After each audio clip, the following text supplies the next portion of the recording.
Welcome, everyone. Welcome to our public conversation. I know folks are joining slowly but surely into the Zoom room, and some may be joining us on Facebook Live. Hope you are having a good day so far. So I'll get started right away and say that we at Shoulder to Shoulder are so grateful to share this space with some trusted and incredible partners in the field who are doing work in different capacities on this issue and beyond. And just to open by saying a few words about who we are. Shoulder to Shoulder is a multi-faith coalition of 36 religious denominations and faith-based organizations at the national level, and over 70 faith-based interfaith and community organizations at the state and local level. And Shoulder to Shoulder connects and equips and mobilizes faith communities to more effectively address, counter, and prevent anti-Muslim discrimination and Islamophobia in the United States. Our organization believes that if we're going to make real change on this issue, it's going to take each and every one of us, no matter our faith or cultural background. So, anti-Muslim discrimination is not just a Muslim issue; it impacts us all. And for the past 5 or so years, Shoulder to Shoulder has been offering what we call our Faith Over Fear trainings around the country and virtually to help faith and community leaders more effectively counter anti-Muslim bigotry in word and in deed. And I believe it was 2020, we partnered with the South Dakota Voices for Peace, who you'll hear from their executive director in just a bit, to adapt our training to offer it to educators and administrators as a part of their Cohorts of Courage program. And as we prepared, we reached out to the Sikh Coalition, who you'll hear from in just a moment. And they've been doing work to ensure that public school classrooms across the nation are more inclusive, that Sikhism is also taught, and that information is accurate. And we know well that the Sikh community has been a direct target of Islamophobia and anti-Muslim discrimination. So these efforts, these conversations, these programs are what laid the groundwork to lead us to today's conversation, addressing the anti-CRT movement. Is teaching about religious and racial diversity controversial? You know, we all have seen and heard CRT, critical race theory, come up on social media, at school board and city council meetings, all the way up to congressional hearings, and they're buzzwords. The other day I heard it referred to as a hot potato. So what is the anti-CRT movement, and what does it have to do with faith communities? Is teaching about religious and racial diversity now banned? How can we address this as people of faith, as members of our community, whether or not we're parents or teachers? What can all of us do? How can we plug in and connect on this? So I want to start off by introducing Harman Singh, who serves as the Senior Manager of Education at the Sikh Coalition.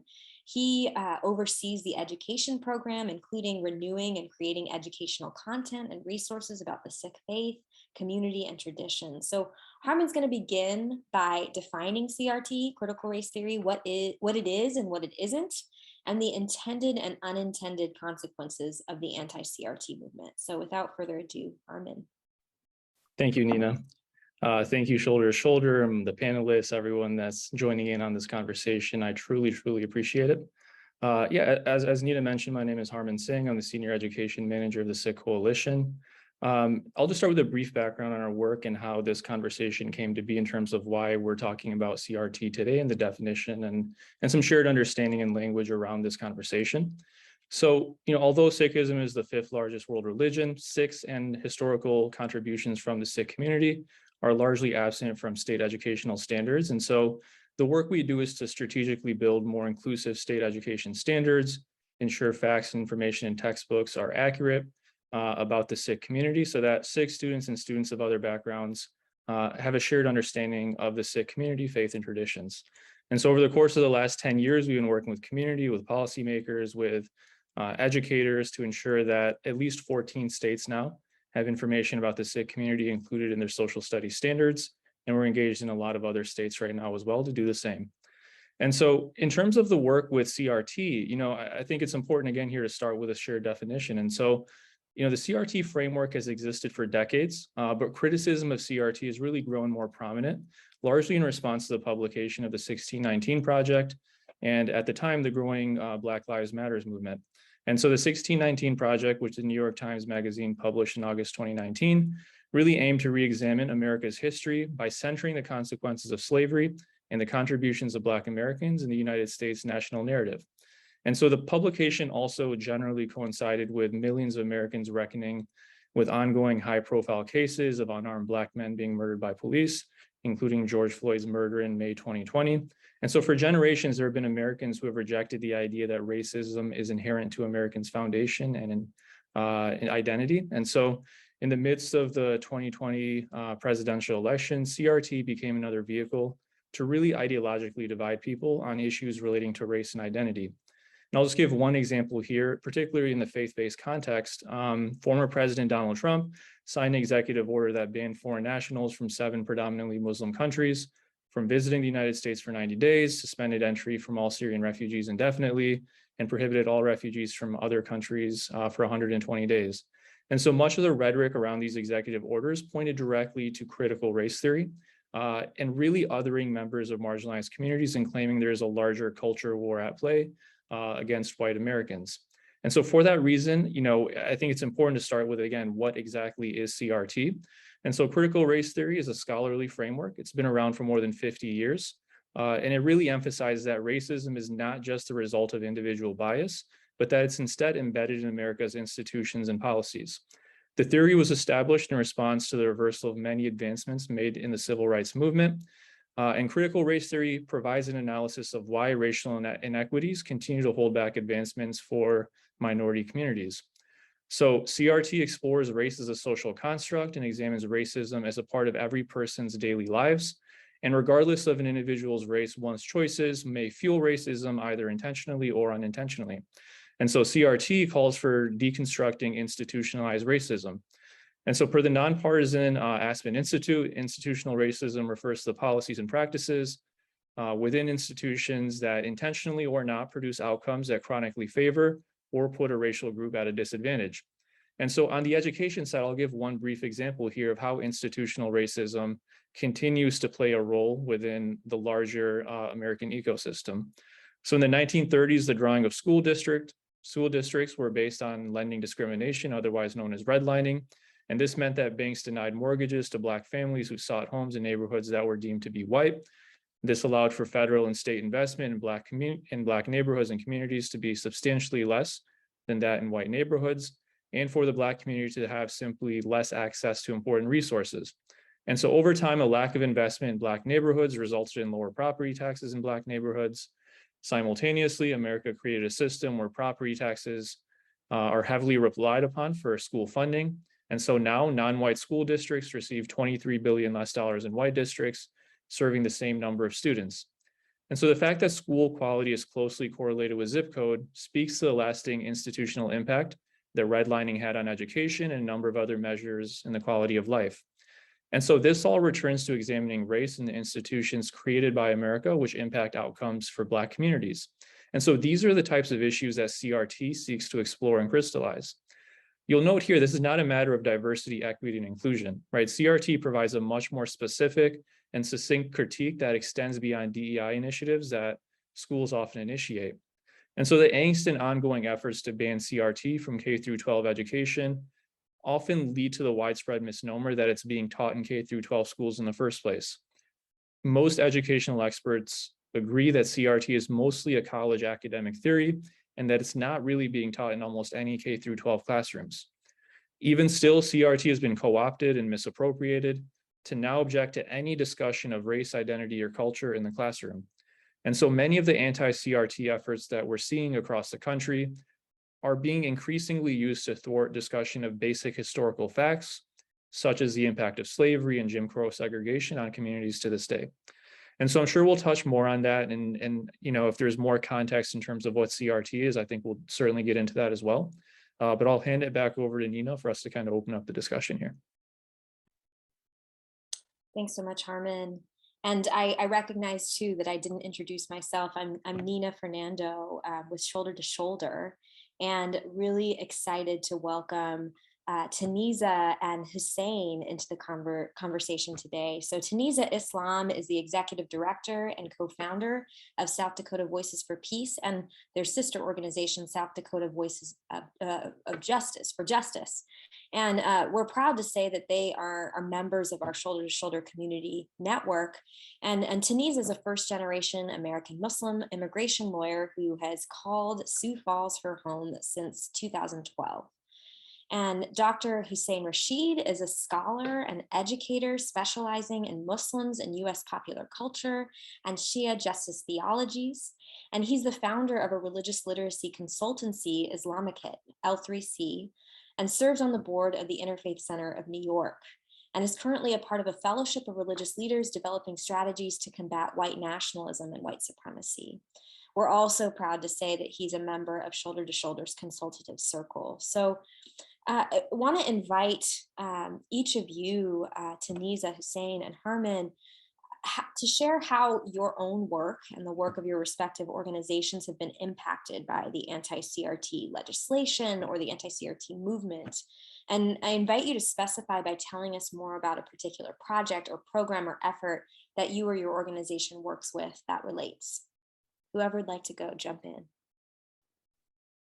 I'll take the lead if that's okay. Thank you, Shoulder to Shoulder, for this really important discussion. And it's nice to be on this panel and have some very different perspectives, I think, an academic perspective, educational perspective, and then also what we're seeing here in South Dakota in terms of laws and resolutions that are being passed and now implemented. My name is Taneeza Islam. I'm the co-founder and executive director of South Dakota Voices for Peace. Our story really starts in 2017 in reaction to anti-Muslim, anti-immigrant, and anti-refugee bills and resolutions we were seeing in our state capital, Pierre, South Dakota. So since 17 to 19, we've defeated 82% of those bills in a highly conservative red rural state. To show that conversation and showing up, it really does make impact in places like South Dakota, and it's possible. So now we've grown into a 9-person staff where our mission really is to build power and enable healing in Muslim immigrant and refugee communities by amplifying their voices and walking alongside all who are dismantling racism and bigotry in our state. So when this kind of concept of CRT started showing up, we really saw it showing up in our state legislature back in 2019. And what has now happened is there are CRT bills and laws that have impacted higher education in a very different way than what they're trying to do also in K through 12 education. So in higher education, there is a law in the books, and it isn't named CRT. It's called inherently divisive concepts cannot be taught. And though there is no real definition of what that is, unfortunately, the interpretation of that has been to really not engage in DE&I initiatives. And so that is a really frightening impact that is really playing out in our state, and not only in education, also in our world. As Nina mentioned in this opening, we partner together in one of our programs called Cohorts for Courage, where we've realized that there are allies sprinkled across our very rural state that want to push back on bigotry and hate. And so we bring those people together, teach them about Islamophobia through Shoulder to Shoulders fear training, faith over fear. Sorry, it slipped my mind for a second. Faith over fear training. And so we had worked with our union here in the state, the SDEA, to put together a cohort of just K through 12 educators. And I hope this works, but I wanted to share with you some tweets from our governor, who is really perpetrating the misunderstanding and co-opting what CRT means in our community. So bear with me as I try to share my screen here. Are you able to see that?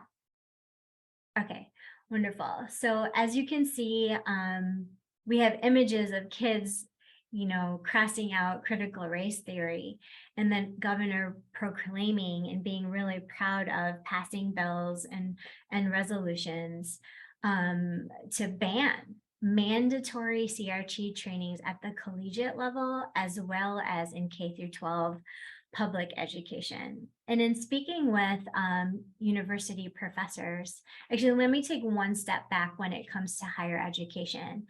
The first thing we saw happen back in 2019, 2020 was there was a bill passed which would eradicate all diversity offices on higher education campuses. And so that happened. So now no state funded higher education facility has diversity offices. What they're now called are opportunity centers. So these are the times where advocates like ourselves kind of perked up and was like, what is really happening? And then we've seen what I would say is the pinnacle of that right now in this last legislative session in 2022, when these particular resolutions and bills were passed. In addition to the impact in higher education, another thing that's simultaneously happening here in South Dakota is there's a revision of the social studies education standard. And Harman, I might reach back out to you after this conversation to get more of your expertise on that. And that's something that happens every 4 years. It just happens that it's happening right now. And there is a big controversy over how those curriculum standards were come up with. There wasn't a committee of educators that proposed standards, and that was dismantled by the governor. And she handpicked a committee and hired a consultant from Hillsdale College in Michigan to develop the K through 12 education standard. I'm not an expert on Hillsdale College, but understand it's a very conservative Christian institution, which is building these curriculums around anti-CRT, which is really scary because that has the potential of being implemented in our state. There are public hearings that just started across the state, and it's going to be really contentious. It already has been.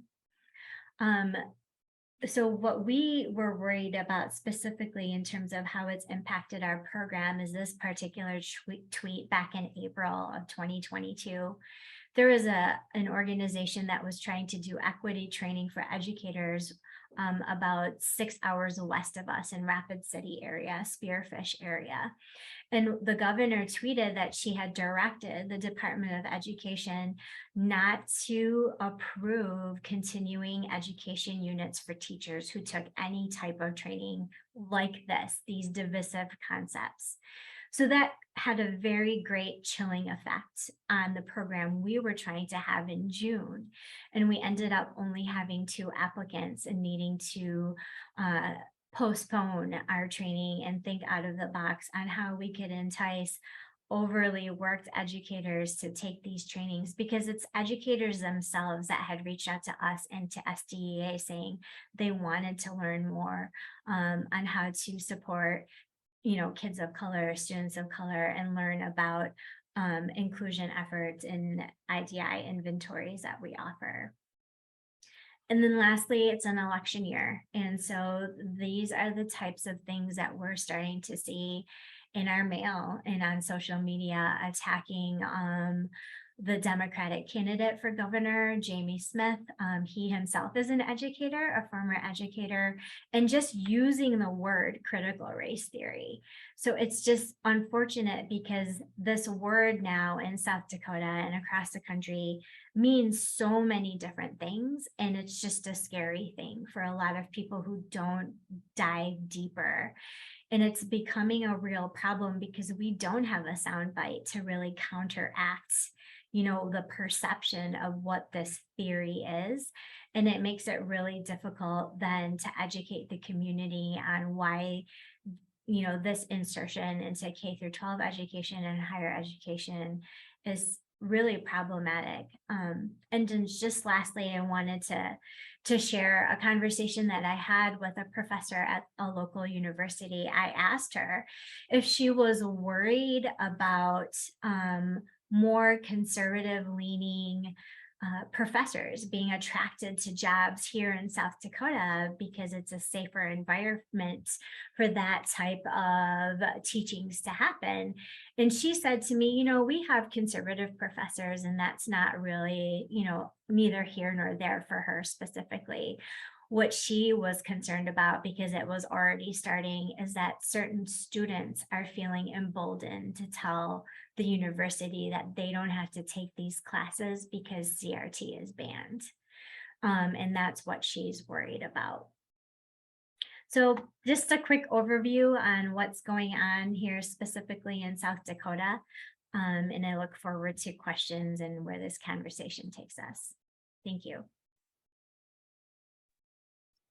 Greetings of peace, everyone. My name is Hussein Rashid. I am in New York City, traditional land of the Lenape people. And I want to thank Shoulder to Shoulder for inviting me to be here.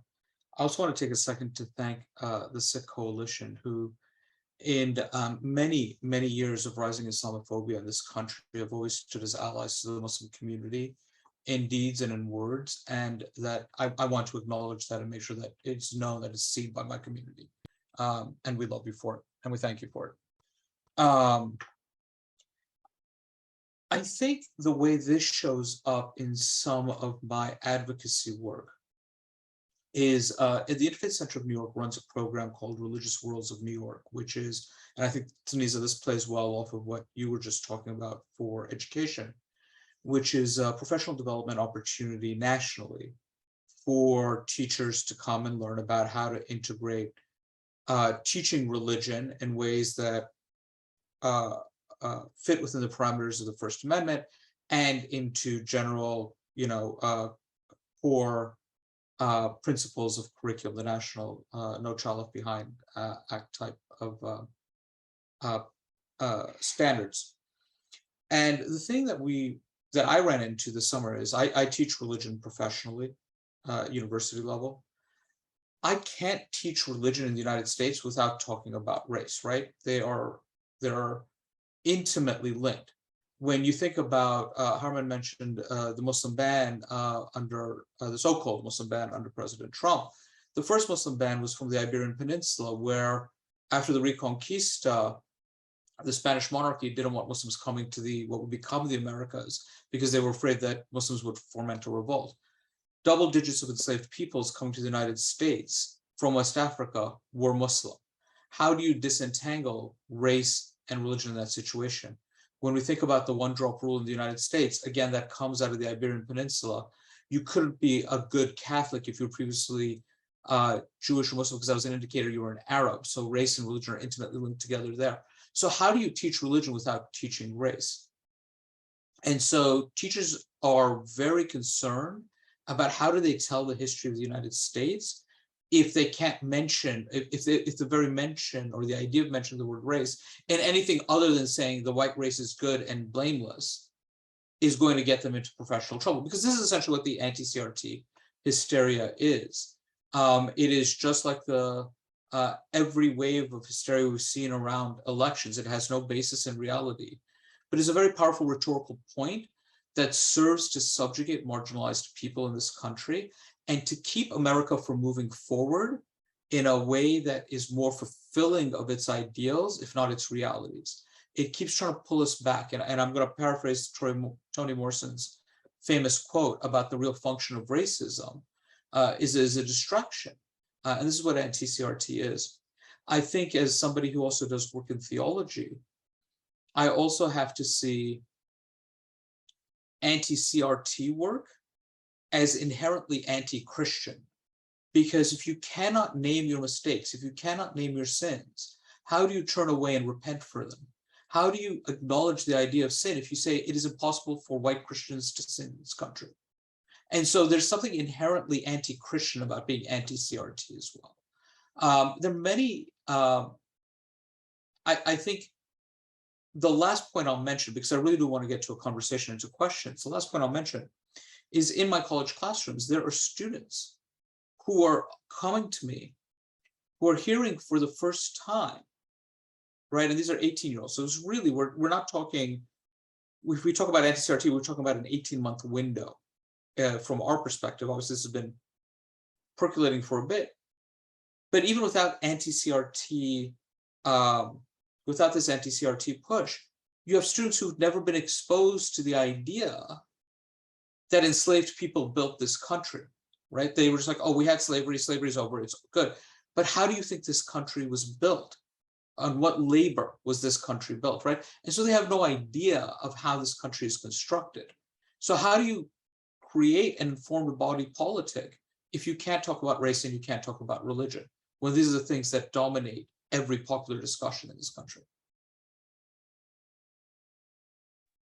Yeah, I mean, I think you both hit on a lot of the places that we see it intersect as well. But in general, like I would put it in two different buckets. The first is on the social studies standard side. You know, on that level, I think that has become one of the most politicized places in America today, is debate over what is being taught in America's classrooms. And a lot of that debate is increasingly polarized and often points directly back to critical race theory at being the crux of where that division occurs. And we saw it most recently in Texas, a lot of conversation around what is being taught in Texas schools. And the entire process was shaped around that conversation. And, you know, part of my job is listening in on board meetings across the country. And I can tell you, whether it's in the South, on the West Coast, in the Midwest, those conversations at board meetings at the local level, the most common thing we see parents going to speak about is critical race theory, whether it's articulately defined, whether it's clearly defined over what critical race theory is or is not. That conversation, that topic continues to come up time and time again in whichever state we are engaged in. And so we see that on the side of shaping the standards. We also see it on the side of engaging with educators, because like has been mentioned, there's a real chilling effect on how educators engage in their work when they fear that they could literally lose their jobs, that they could be attacked very publicly if they choose to talk about anything to do with race, religion, culture, identity, anything that could theoretically be labeled as divisive, anything that could theoretically be labeled as pursuing critical race theory. And so, you know, so much of the work we do is working with educators and providing them with tools to understand how they can better support their Sikh students, you know, with Sikh students' articles of faith, things that educators need to be aware of to protect their students and recognize bias and bullying. And that conversation is much more difficult when teachers and educators fear inviting us into the classroom because they could be attacked for doing so.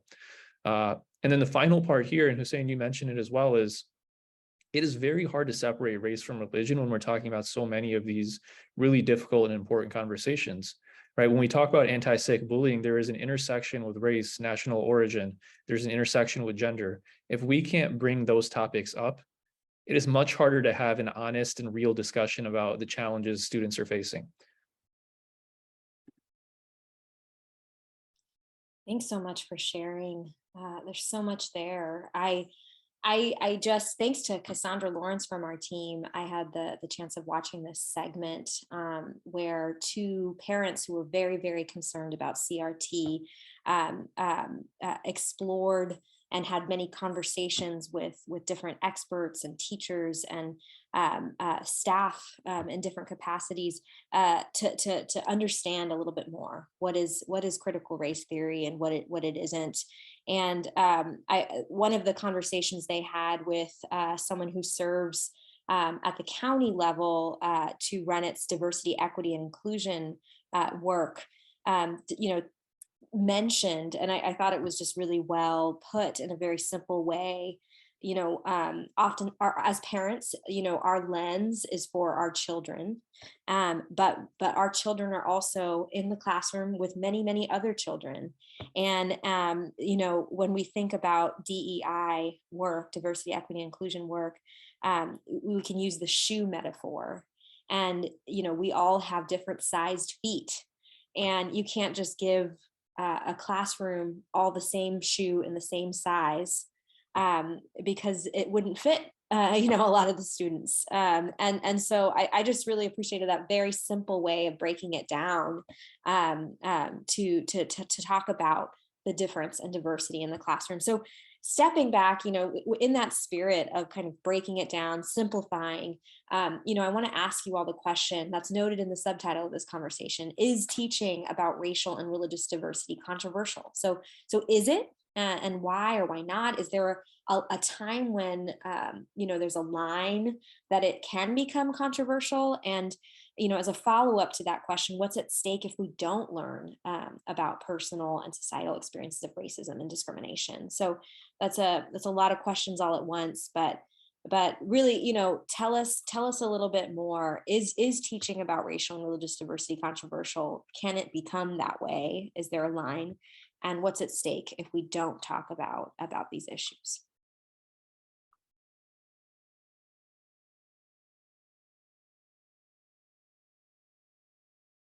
So I think teaching about these issues can be controversial because it makes people uncomfortable.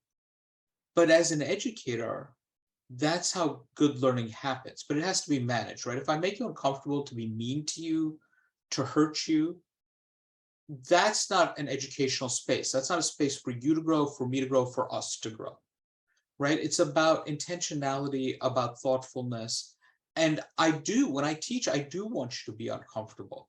And then I want you to sit with that discomfort, and I want you to find a new place of comfort that's broader and more inclusive, right? And so you're not going to like it. And so you can withdraw from it and say, I'm going to fight against it.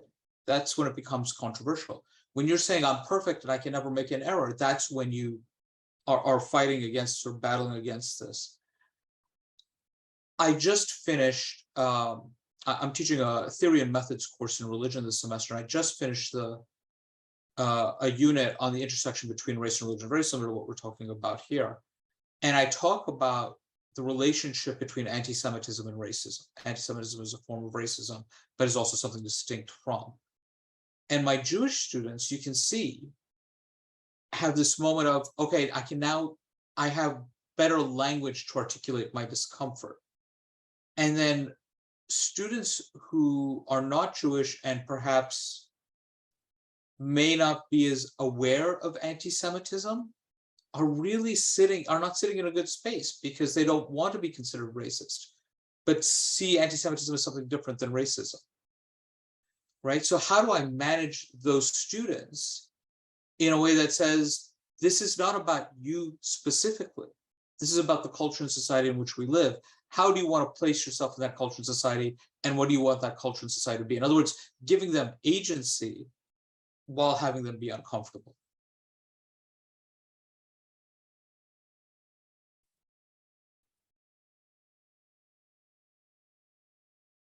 I'm not an educator, so I really appreciate the framing of that, Hussein. But what's coming up for me when I think about the impact of the anti-CRT movement here, specifically in South Dakota, is that census data tells us our state is 82% white Caucasian. And I don't know the Webster's dictionary on controversial, but I would say when you don't want to be challenged or when you don't want to learn about anything different, right? Is that controversy, or is just that discomfort? Or, what is the purpose of going to school and learning history? What is the purpose of learning is what it comes down to for me. I mean, we have to be given information so we can be challenged in how we're thinking about things. And so I'm really fearful that if this anti-CRT movement continues the way it has continued and doesn't receive pushback, that we are creating an entire state where ideas are not challenged. We have a very dark history with indigenous populations in the Oceti-Sakowin land that the borders of South Dakota are within. there was an artist who wanted to put more information about a certain war and contacted the Department of Tourism, and they said no, it was too inherently divisive.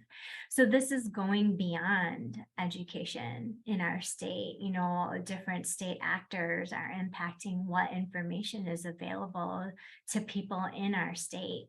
And sometimes it feels really overwhelming, and being a part of a national network makes it much easier to understand where this is going nationally. But there's a law professor out at Stanford Law School who is tracking CRT and where that legislation is being challenged. And for some people, I mean, for me as a lawyer, I feel more comfort when I know that there is litigation pending in Oklahoma, New Hampshire, and Florida around CRT laws that are there. Because there isn't a political will in a state like ours to fight back against CRT when our state legislature is 82% Republican. So where does that leave us? You know, is a question that I grapple with a lot in trying to convince, you know, social justice advocates across different sectors that these concepts, these laws that are being passed will hurt all of us in the work that we're trying to do to build a more inclusive state, whether it be for transgender, LGBTQ plus two-spirit communities, our Indigenous history, you know, our Black African immigrant history. I mean, we're all impacted through the work that we're doing if people are going to say they don't need to learn about this. Yeah, you know, I look at this and I think in some ways, I'm sure folks can believe that teaching about race and religious diversity is controversial, but at the same time, in my view, it's absolutely critical, right? When we talk about what the purpose of education is, particularly social studies education, and we talk about wanting students to be able to think critically, to be able to engage in their communities and the larger makeup of this country and understand how we got to where we are today in this country as Americans and with a larger global context. If we're not able to discuss race and religion and so many of the factors that led to where we are today, from the earliest moments of this country's founding to how did we all get here? Why are we all here? Like those conversations, those discussions need to be had, because without those, we're simply doing a disservice to our students, to future generations, by not providing them with an honest audit of where our community is right now and how we got here. So just as controversial as it may be, it's equally as critical in my view. And Harman, I think this idea of critical thinking, I think is really what's at stake here, right? To come back, is it just an educational thing? No, it's not just an educational thing, right? But a lot of this is happening in educational spaces. But to think about the tweet, Taneeza, that you showed, right? There won't be indoctrination in the schools. You just do what I say, and we won't be divided, right? I mean, is anybody reading this and saying, go for free thought, do exactly what I say, so we're not divided? And you're sort of like, not really.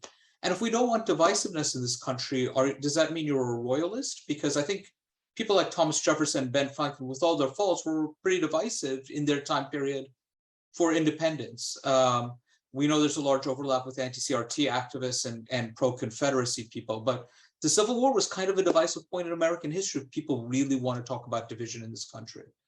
And so this idea that we shouldn't be divided, we should all be one, well, what you're saying is you want us to be one under you rather than one as a nation trying to move us all forward. You're saying you just want us to move you forward. Yeah, thanks for saying that, Hussein, because from what's happening here, the state is trying to take out CRT, but is now putting in Hillsdale College curriculum, right? So it really is follow what I'm saying needs to be followed, not anything critical about that. And the danger, you know, I wonder if people really understand the grave danger that our educational system is in if we allow legislators and parents who are not informed, about these ideas, or don't want to be informed to decide what our kids are going to be learning.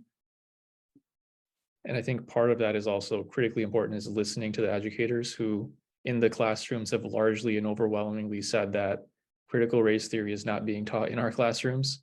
And let's start there by acknowledging that as a simple truth and a simple fact before we start saying we need to remove critical race theory, because it's not there to even begin with.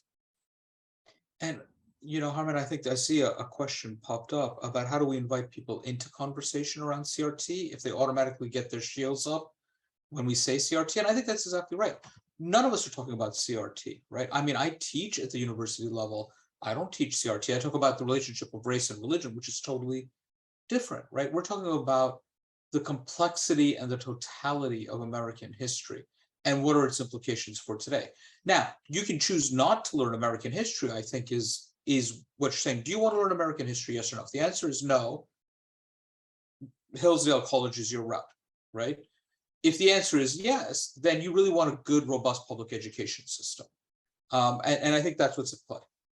And I think that's how we invite people in is are you capable? Are you interested in American history? Yes or no? I also just want to step back as well and think about another way to think about discomfort in the classroom. You had mentioned, Hussein, that you welcome discomfort in the classroom.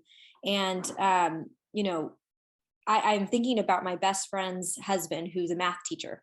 And at the very beginning of the class, he talks about the power of yet, the magical yet, which is essentially this idea that, okay, you don't get it right now. Right now, as I'm explaining this concept or this formula, it looks completely foreign, and you feel discomfort, and you think you're never going to understand. And he invites the classroom to think about this word yet, this concept yet, and how I don't get it yet, but I will. And I'm reading my 2-year-old son a book called The Magical Yet. There's this question about whether or not or how young we can start talking about these issues, and start talking about race and diversity, it's in my perspective, the perhaps the discomfort, or that's a good thing. It's a part of growth. We have growing pains. Our bodies are aching as we grow. I also loved this this very simplified concept of eggs. You have all different color eggs, a white egg, a brown egg, maybe like a grayish blue egg, but inside the eggs are the same, they're eggs, and so thinking about ways in which we talk about diversity and difference, and acknowledge diversity and difference. It's doesn't have to be scary, and yes, it doesn't have to be controversial. It can be just a feeling of discomfort, but it also can lead us towards growth. And so wanted to just bring that into the space. So I want to also ask, as Shoulder to Shoulder, our primary network are faith leaders, people of faith, at all levels, whether they be clergy, or faith leaders in different capacities, some of whom are educators, some of whom are parents and students, but many who are just regular everyday community members in our society. And I want to ask, how can those people walk alongside educators and policymakers and parents and what have you in this conversation? Say someone is coming from, say, a white Christian background, living in a place where the anti-CRT efforts are very active. What could they do? What's it to them, essentially?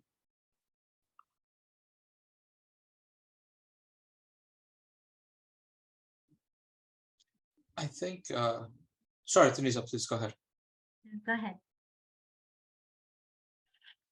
Well, in my world, it's about being engaged in the political process, because these are laws that are, these are bills going through the process of becoming a law.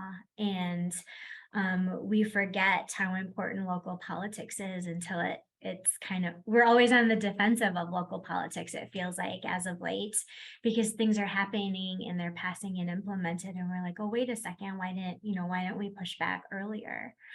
So, the parents who show up and are the loudest voices are unfortunately who are being listened to.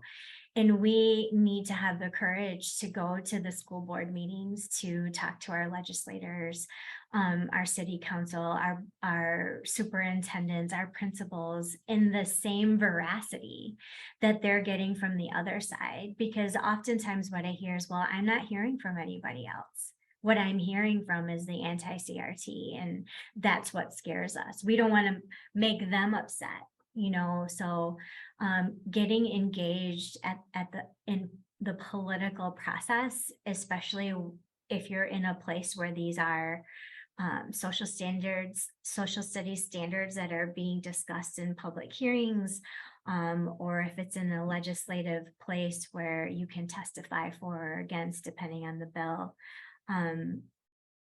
is having that courage to do that. I want to build on what Taneeza said. I think it's about showing up and knowing what your privilege is and how to use it. So independent of privilege, showing up. I mentioned the work the Sikh Coalition has done, right? Sikhs in this country suffered and continue to suffer from Islamophobia, right? The conflation amongst our religious traditions, between our religious traditions. And it would be so easy for the community to throw Muslims at us. We're not that. And instead, coming up and saying, we've got to move beyond that framing. I think, Nina, the first place you and I met in real life was at a Faith Over Fear training at Congregation Beit Simchat Torah in Lower Manhattan. And they've been showing up at the Islamic Center at NYU for years on Friday to say this isn't a Muslim-Jewish issue, encountering Islamophobia, and recognizing that they have this weight and this visible presence that allows community to be built. And I think it's a lot about having the courage to come up when you're in the minority context, or even when you're in the majority context, but you don't want to annoy people, that sometimes you need to annoy people. This is your Colin Kaepernick moment. This is when you have the one person who can be public. And we see these videos being shared on social media. It emboldens other people to be bold, right? I mean, I think we see how the fear mongers are emboldened by sharing on social media. Where are our justice builders? How are they being emboldened by social media? We don't think about that. And they are there, and we need to amplify that. And we need to show up in a group, even if that one person speaks at a school board meeting, at a community board meeting, but they've got 6 other people behind them, that gives them the strength and support, and you're not alone, right? And I think it's really about showing up and figuring out what are the points of privilege that you have that you can leverage to make this conversation move forward and away from fear. I think those are absolutely amazing suggestions, because that when we see this work, so much of it comes back to the local level, right? From the simplest things of like, how do you get on a writing group that is shaping these social studies standards at the local level, right? Because believe me, not enough people are applying for these writing groups. They want people to be a part of them, but too often folks who are really thoughtful about wanting to be inclusive and representative of communities are not a part of these groups for very valid reasons, right? Everyone's busy, they have families and jobs and everything else, but that local level engagement has a serious impact on the larger landscape of education. The other thing I would say is, like, for folks of all different communities, is part of it is interrogating ourselves and within our own communities about what are we doing within our community to recognize the broader impact this is having on other folks, right? So like within the Sikh community, we're having conversations, right? Like we've seen the impact of white supremacy. If you go back to the Bellingham riots, if you look at post 9/11, if you look at Oak Creek, Wisconsin, we've seen what white supremacy can do to our community. And equally, it's our responsibility to make sure that other communities who are also suffering from very horrible, violent, misrepresentative issues that have really reshaped their community narrative also have a right to be represented fairly, accurately, historically correct within the classrooms. And so how do we show up for other communities as well and make sure that we're using the experiences we have had as individual communities for a broader understanding of what this engagement means? And part of that is like, we do this work, we show up, we are there, and that we're also forming coalitions of support to really advocate for shared values and principles that we may have, because we are up against a very fine-tuned machine in a lot of these challenges that we're seeing with anti-critical race theory, right? These are well-funded, well-organized organizations and think tanks that are putting a lot of money and energy behind what they are doing. And if we're not coming together as a broader community to understand that and really challenge it, it's going to be a very difficult battle for us. So I know that the time is flying by. I have 2 more questions that I'd love to ask you. So keep that in mind. The question that I have is around, okay, so in our Faith Over Fear trainings, we talk about Islamophobia, anti-Muslim discrimination, and what it is, how it shows up in society, the Islamophobia industry, like it's a well-funded industry. And I hear, as we're talking, some similar, references. This is a well-funded movement. It's used as a way to polarize, to divide communities, to create fear. I see Anila Afzali joining from Washington State, who's an incredible leader, who actually was one of the folks that helped us begin our Faith Over Fear trainings. And what she often brings up is how do we respond? How do we push back without using the same stereotypes and buzzwords that trigger fear as we respond? What are some concrete ways in which we can push back or move us forward, really, in these conversations in different capacities without just using the same framework that was designed to cause alarm, to cause fear?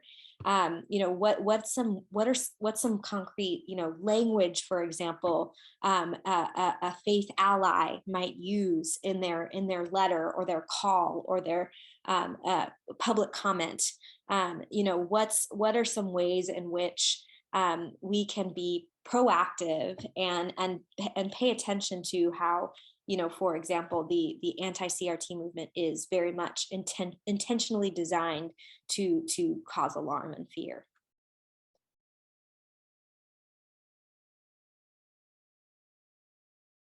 On the religious side, I'm a fan of language of invitation rather than a language of confrontation, right? So, and I think you made an important distinction just now, Nina. Is I'm no longer, you asked me even 10 years ago, but 25 years ago when I started this work, when I was working in the spaces, it was all about fighting back.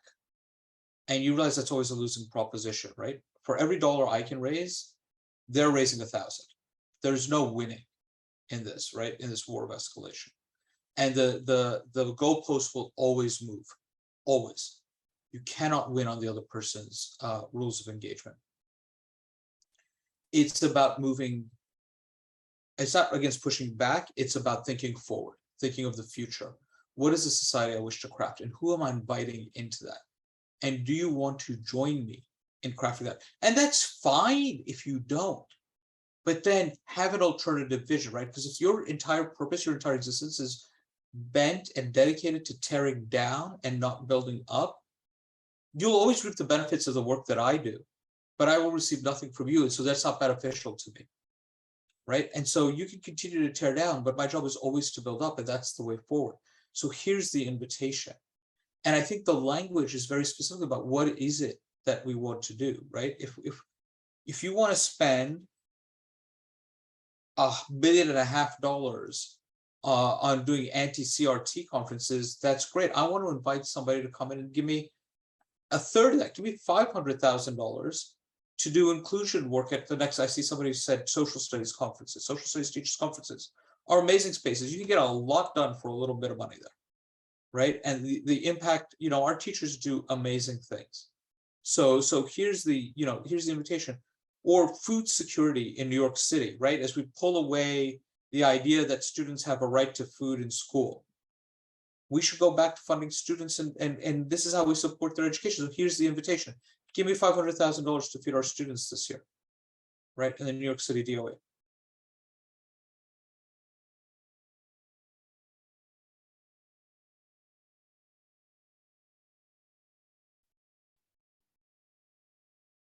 Anyone else want to jump in before? Go ahead, Taneeza. Yeah, I mean, our work is always harder because we have to have a conversation.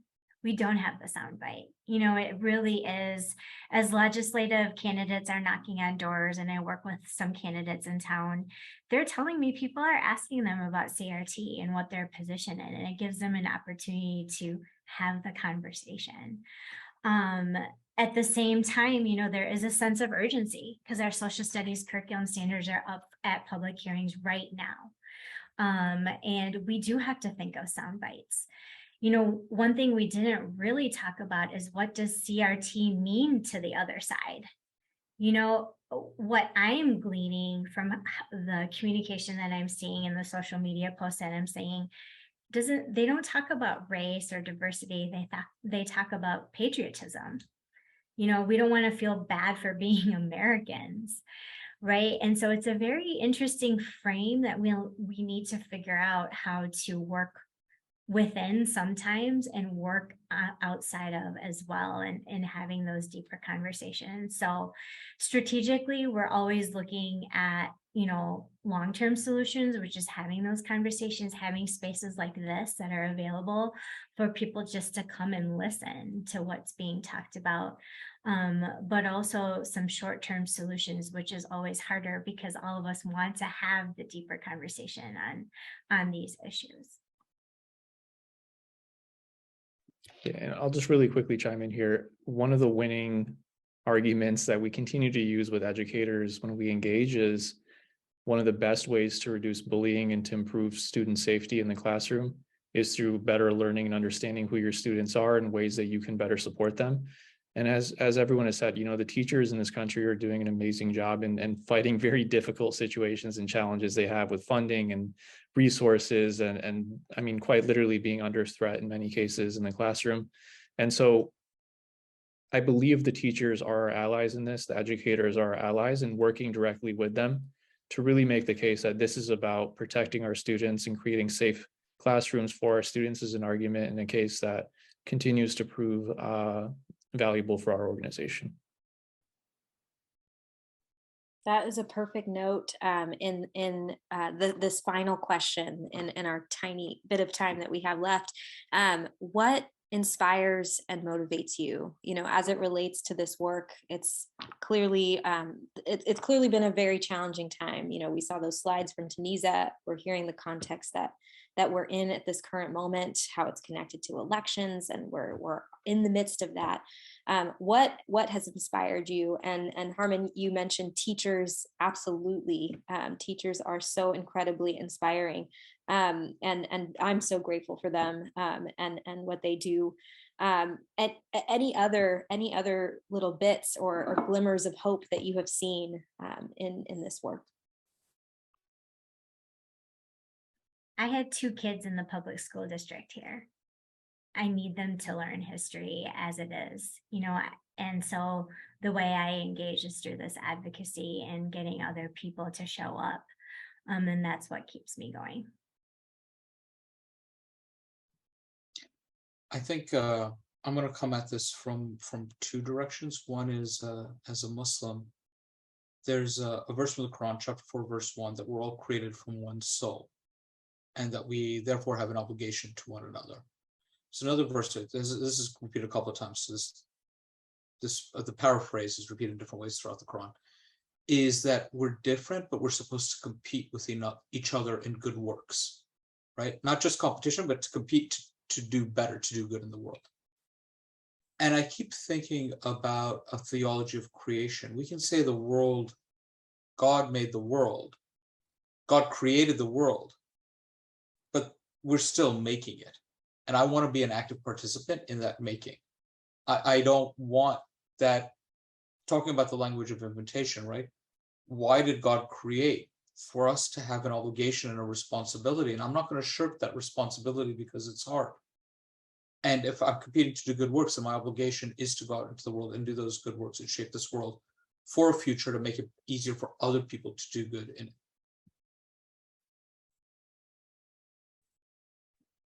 I'll just say real quick, just as a Sikh, the idea of Chardi Kala, which is eternal optimism, even in the face of very difficult and challenging circumstances, is something that our organization, our community continues to come back to, because the moment we lose that optimism, we lose that hope, we will stop fighting. And so that is what continues to drive me, as well as just really making a space so that students across the country are able to be recognized, represented, and feel safe within their classrooms. So that's what keeps me going. Yes, and I'll just add to what Taneeza said. Our kids, when I see the littles and how they are growing and what kind of humans I hope they will grow into to be, that inspires me, and grateful for all those that shape them, especially our teachers and educators. So thank you all for being a part of this conversation. Special thanks to our panelists, and we will follow up with you all about with some resources, with the recording. Really grateful for some of the conversation that happened in the chat, and the questions that were asked, and even on Facebook, those that joined us there. And really grateful. There's more to share. Hussein in the chat said, thinking about Langston Hughes' poem, "Let America Be America Again." Absolutely. I hope you all have a great day, and more soon we'll be sharing some follow-up resources and information. Take care, everyone. Bye. Thank you. Bye.